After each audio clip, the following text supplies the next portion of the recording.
बाज और चूजों की कहानी। एक गांव में एक किसान रहता था।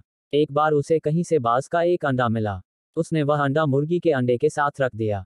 मुर्गी उस अंडे को अन्य अंडों के साथ सेने लगी।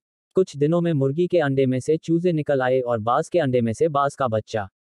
बाज का बच्चा चूजों के साथ पलने लगा। वह चूजों के साथ खाता पीता खेलता इधर उधर फुदकता बड़ा होने लगा। चूजों के साथ रहते हुए उसे कभी एहसास ही नहीं हुआ कि वह चूजा नहीं बल्कि बाज है।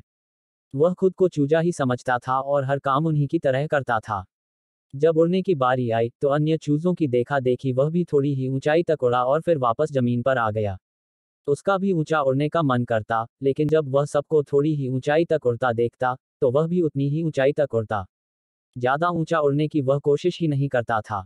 एक दिन उसने ऊंचे आकाश में एक बाज को उड़ते हुए देखा।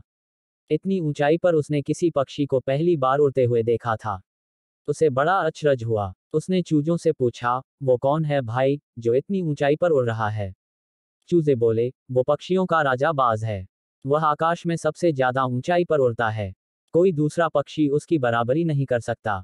यदि मैं भी उसके जैसा उड़ना चाहूं तो।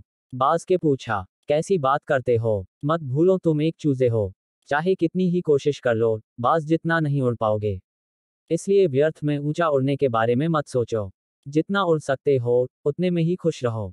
चूजे बोले। बाज ने यह बात मान ली और कभी ऊंचा उड़ने की कोशिश ही नहीं की।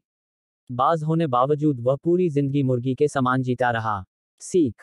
सोच और दृष्टिकोण का हमारे जीवन पर बहुत गहरा प्रभाव पड़ता है। हम सभी क्षमता और संभावनाओं से परिपूर्ण हैं। चाहे हम कैसी भी परिस्थिति में क्यों न हो, हमें आवश्यकता है अपनी क्षमता पहचानने की और अपनी सोच तथा दृष्टिकोण को व्यापक बनाने की।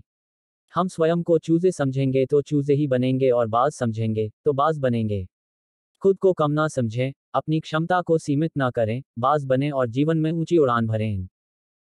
ऐसे ही और नए वीडियो देखने के लिए हमारे चैनल को सब्सक्राइब करें।